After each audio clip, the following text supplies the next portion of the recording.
এই অঙ্কটিতে বলা হয়েছে যে কোনো এক দোকানে ক্রয় মূল্য 320% লাভ হয়। এর মানে ক্রয় মূল্য যদি 100 টাকা হয়, সে অতিরিক্ত আরও 320 টাকা লাভ করে পণ্যটা বিক্রি করবে।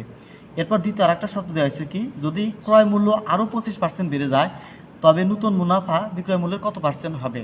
তা আমরা পরীক্ষায় এভাবে লেখার একটা চেষ্টা করবো যে ক্রয় মূল্য, বিক্রয় মূল্য, এরপর লাভ বা মুনাফা। ক্রয় মূল্য আমরা ধরি 100 টাকা।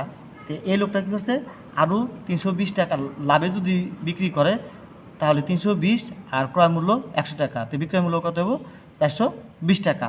অর্থাৎ এই লোকটা জিনিসটা কিনেছিল 100 টাকা দিয়ে, আর 320 টাকা লাভে যদি বিক্রি করে তাহলে বিক্রয় মূল্য আসবে 420 টাকা।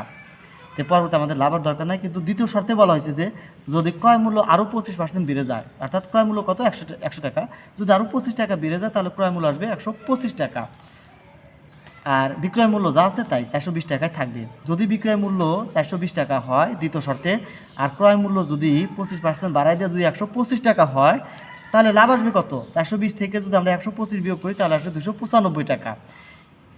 এখন এই যে 420 টাকায় যে 295 টাকা লাভ হলো, 100 টাকার লাভটা কত সেটা আমরা বের করবো। তা আমরা কী করবো, বিক্রয় মূল্য কত 420 টাকা, আর মুনাফা বা লাভ কত 295 টাকা, অর্থাৎ বিক্রয় মূল্য 420 টাকা থেকে 295 টাকা লাভ হয়। 100 টাকায় কত, 100 বসে আমরা যদি পুরো সংখ্যাটা কাটাটি করি তাহলে 70 দশমিক আর কি বেশি কিছু সংখ্যা আছে, তো আমরা মূল সংখ্যা দশমিকের পরে বাদ দিয়ে দশমিকের আগ পর্যন্ত পূর্ণ সংখ্যায় 70% আমরা ধরবো।